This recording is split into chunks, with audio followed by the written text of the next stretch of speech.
defensive, he's been able to isolate the ones. That is your ideal fragger. That is your ideal gunman that you want on your first line of defense here. And McGill haven't been able to break him yet. He's on 18 kills to 7 deaths. Somebody needs to kill him. Like, it's crazy.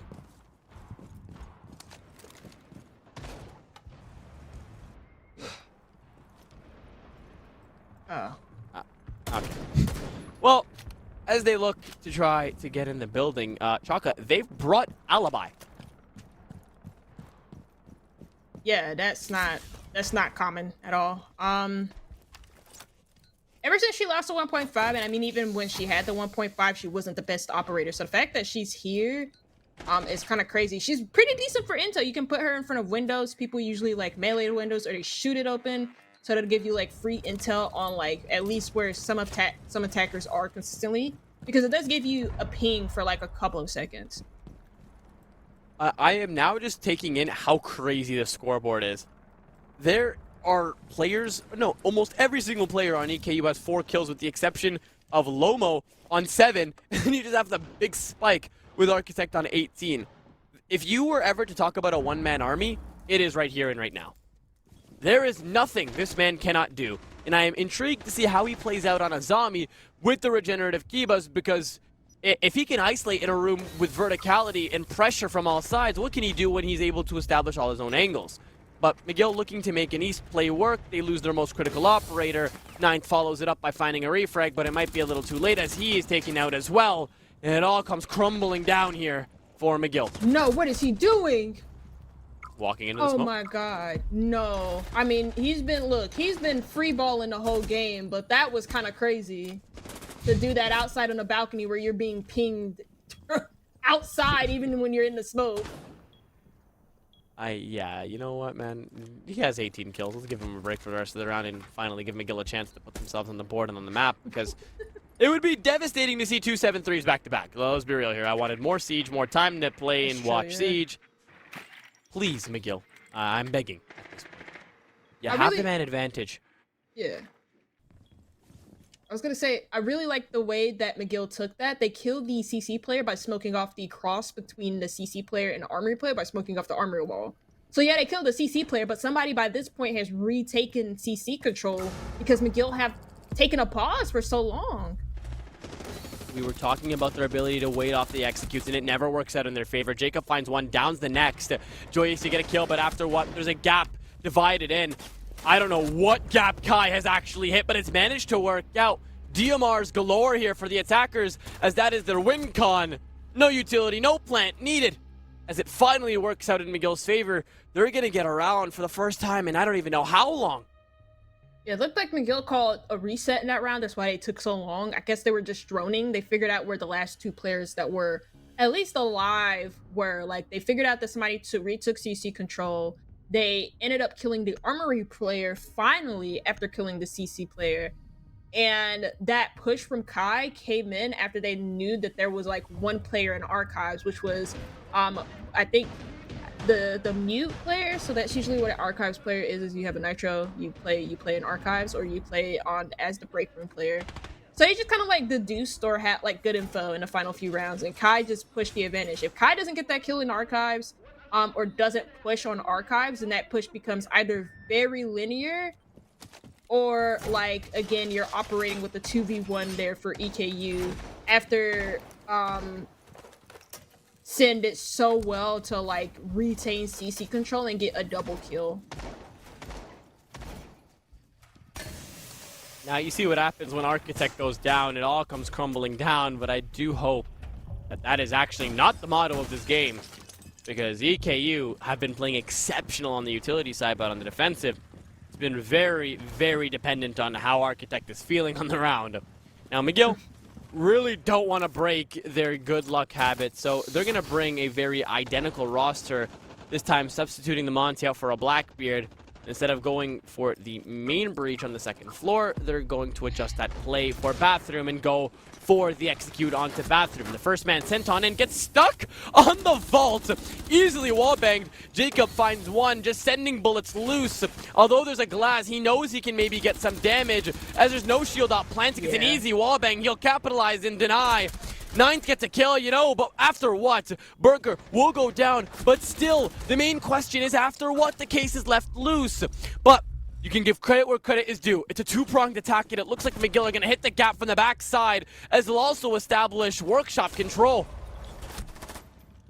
It was a really nice pull tactic from McGill to not only be so one-dimensional as to focus on the rush, but now to get a plant down. And this guy has no cover. Yes, he does. And Kaikea does very well to cover his teammate. I thought that they went to go plant on default, but no, because they had that workshop control, they plant bathroom, which was the much safer option because you can plant in the stall. There is no vert control there from EKU anymore. I'm questioning the ability to res your teammate. I mean, yes, the plant's going down, but both players are in the site. None of them have the verticality control. Getting out the window wouldn't have done anything because it watches a very linear cross, because that bomb was going down on the second tub, not the first. So getting up that second player might have been very helpful to the integrity of that defensive comeback, but still. Finally, McGill are looking alive. This is the max regulation. Can EKU shut it out, or is McGill going to finally give us the comeback we have been awaiting and send us into OT? So far, they've been pretty well organized in the last couple of rounds, and we're to bring it back. I say organized enough. At least we haven't seen, like, in the last couple of rounds, like an architect pop off moment where he just gets like a 3K out of nothing. So yeah, maybe we can see a comeback here on border be successfully done here for McGill, because they weren't really given that opportunity on Lair. Looks like McGill have found a roster to stick with, and that's exactly what they're going to go for. And since we're way past that 9th round, the last bans are just not going to change. We aren't going to see EKU given the opportunity to make a last ban that adjusts to the playstyle of McGill here. So that means they can continue to use the shield ops surrounded by the glass, the gridlock, and the Doki to be able to get into the building and try to get their kills on the board here. Now, players to watch, Kaikea on 14 kills as he's able to really help his team out here. A very, very underrated player so far in the series, as if I'm not mistaken, was positive on Lair and now really trying to help his team go to OT. Yeah, I think Kai has been like really, really good too. Ninth had some really good rounds on Lair. And you're gonna really need the both of them to kind of keep up pace here with EKU, especially with Architect getting on 19 kills. Might also need some individual players like Esquire to get up to some nice kills too. It looks like they're going for an Archives take though. Wow, their win con is go, go, go, go, go. There's nothing to do. It's just the cross being no watched by now. Glaz. Where are the Okais? Burgers realize a little too late. Sin breaks the deadlock, getting first, but Esquire hits back instantly. And can we be going to OT here? It seems like the consensus is yes, because everything is going wrong. Architect breaking the 20 kill threshold by making an impact right out the damn window. But still, Sin deciding to go for the alt shot in the middle of the round. You need to be able to execute here. No C4s. No impacts, meaning this Monty is going to be the bane of the existence for EKU here, as they need to get on this case, but that Monty is proving to be the problem. An easy cross for Joyce to be able to pick them off one by one, and Chaka, we're going to overtime!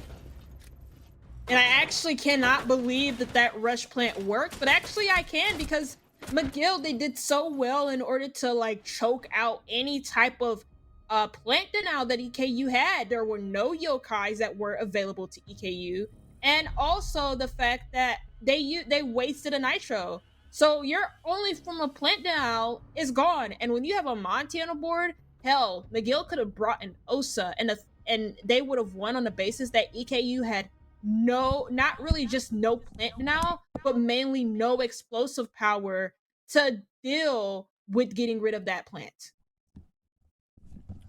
I feel like this was a delayed timeout. I feel like it could have been called earlier to be able to really address what we can do better to go into the next round with our heads up here. But calling a timeout in the overtime round, or the intro to overtime, is more of a last-ditch effort, or at least that's what it seems like, because you guys are in the desperate mode. Now, we're talking about Architect doing so well because we thought he could shut it out. But now, the fact is, the other team has managed to balance out the scoreboard and the ability to rely on the operators rather than the kills, and that is going to be the main problem for EKU. So I hope this timeout does prove to help them out, but still, it should have been called earlier, and hopefully they get what they need. Yeah, defense has been unexpectedly just looking a little bit rough for both teams. And kind of just happens. Border, with the way that it is constructed, is just very hard to defend. I hate defending this map personally. I don't feel comfortable ever defending this map. And it's no different to when you're playing it in like a competitive matchup. So not too shocked that like both teams have had issues defending. But at one point, EKU were like 6-3 up. So at any point they could have just closed out the game. But McGill had just done so well, and like not like neutering Architect, even though he's 20 and 10. Like, yeah, like that's what people say when a player has not really been that effective over the last couple of rounds, and that's kind of what's been happening. Even though he's 20 and 10, like over the last couple of rounds, he has not been like a main factor in like switching anything up for EKU. So McGill have done well to just not feed kills to him. That's really good. I'm sorry, I was just laughing. I'm now taking into the scoreboard for real this time.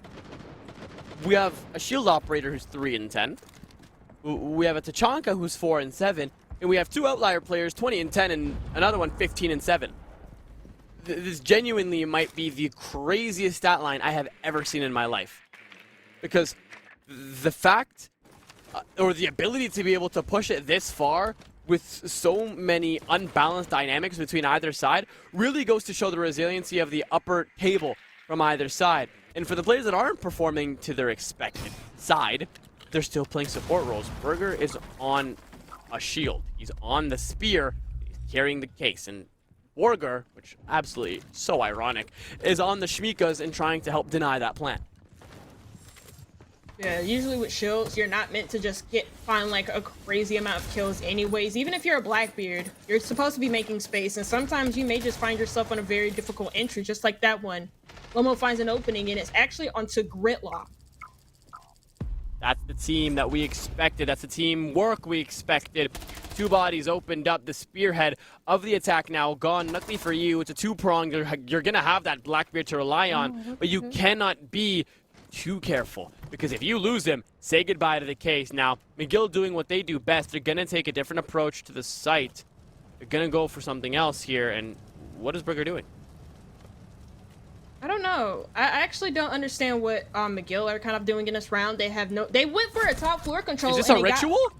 Yeah, I don't look. I'm gonna be totally honest. From like the moment this round started, I'm kind of like very confused in the push, because like McGill wanted to do a top floor take, and they specifically wanted to target Fountain, but they don't bring an ace to open up Fountain wall. Oh, poor guy. Poor guy. Poor guy. Oh my god. All hell is being brought down on this man. Cannot do anything to save his life in Jacob. Double kill closes it out. What did we just watch? The opening round, 2 very easy kills in the favor of EKU, to the Blackbeard doing rituals around a broken down car and spawn. And Kaikea getting a 5-way cross established onto him. It's an easy match point, and the timeout seems to have gotten into the heads of McGill. Yeah, that was like the first defensive round that EKU gotten in 3, so props to them. They just had really good positions on the top floor that weren't really threatened, because again, the disappearance of, or not the disappearance, the lack of an ace there for McGill, or any sort of hard breach to open up Fountain Wall. If you open up Fountain Wall, that pushes the bandit really far back. Also, the I believe it was the Warden in offices, or not Warden, it was somebody else with the MP. Oh, might have been the Valkyrie. Yeah, Valk. the Valkyrie in offices doesn't really have a good spot to play over by coffins or Canadian rather, because Fountain Wall's open. That's in direct that directly counters not only the Fountain position, that directly also counters Canadian too. So yeah, just the lack of an ace, the lack of a heart breach in general, just kind of ruins that round for McGill because they're running through doorways. They're giving up easy fights there to EKU, close it out wonderfully. Quite interested. I don't know what border was more interesting. Was the border this morning Team Secret and MAD more interesting? Or is EKU and McGill more interesting? Personally, there's only one game that went into... Exactly. Only one of these games went into OT, and it wasn't the Tier 1. So, absolute cinema from either side, but I really hope McGill don't go into their ritualistic ways of going in circles with no substance. Ooh. He knows that he hasn't necessarily been droned out. I think somebody did shoot at him, but he does know that at the moment he has not been droned out in break room because he's soulless. So, I mean, that could open some aggression up later on in the round for whenever he wants to get up. You hear those drones going in and out. Oh, Lomo. Oh, that's going to be a price your team pays. Walking on in. Easy kill. Yeah. Beautiful execution. But look at their ability to get in the building and get the kill. I mean, Fragger v. Fragger. It's going to be the man with 22 kills. Chaka, if they lose this round, he actually might be on for 30. If he manages to kill everybody here and then moves on to the next round to ace. But, you know what? I believe in the arc, but maybe not that much. But still, this man's ability to go crazy is crazy. But what's more crazy is the fact that he has one bullet in his gun and he hasn't realized yet. Please reload.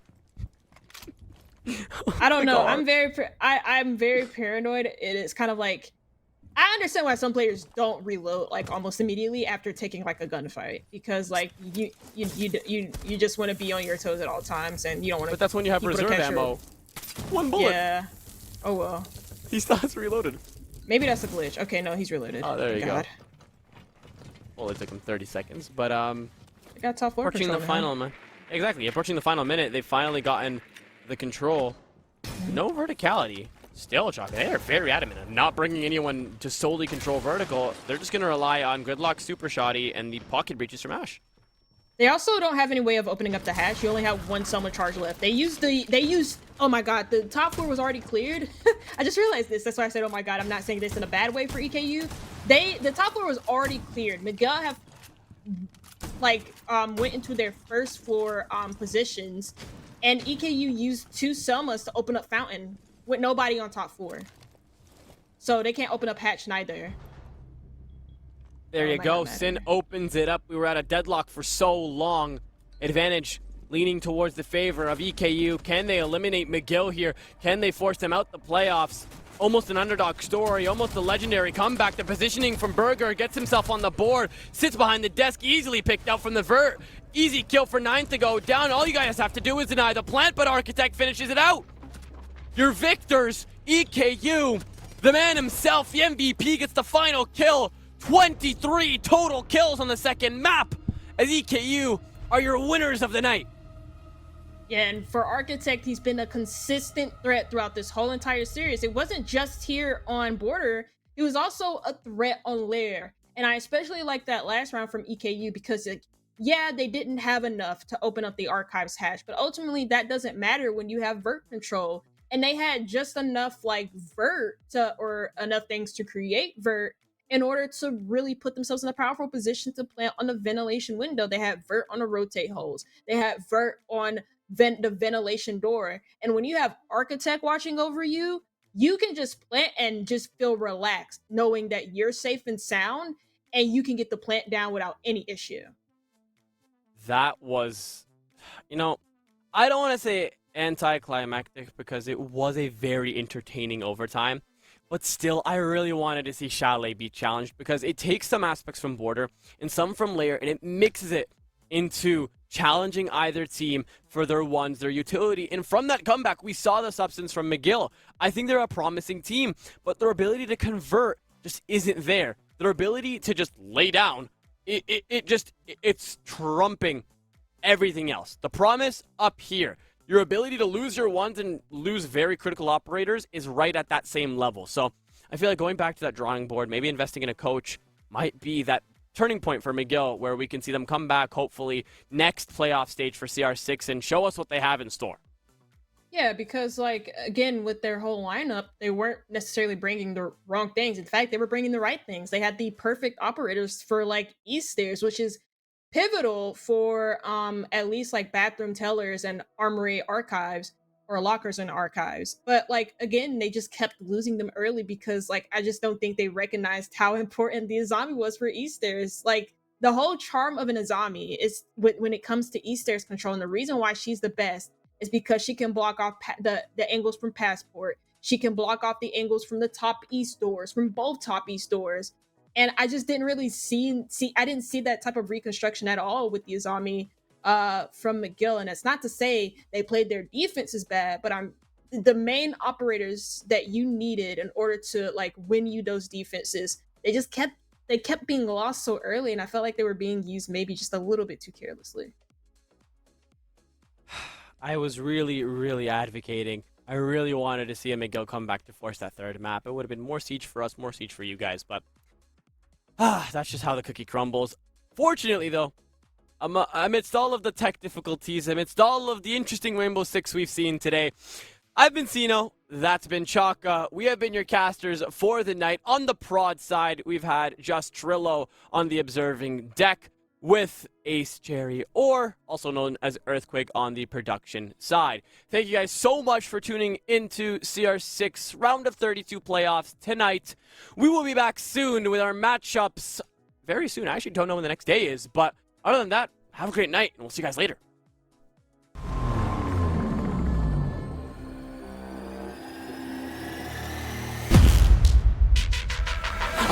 I'm shooting my shot and I'm already grinning. You know that I'm one up on one that you're sending. You know you've been cutting, you know I'm ascending.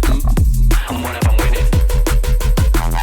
I'm one up, I'm winning. Go take a look at the pen, but I'm making my money like it's never ending. I took all my losses, I roll with the bosses, I know where they cost and I'm so independent. Go take a look at the pen, and I'm making my money like it's never ending. I took all my losses, I roll with the bosses, I know where they cost and I'm so independent.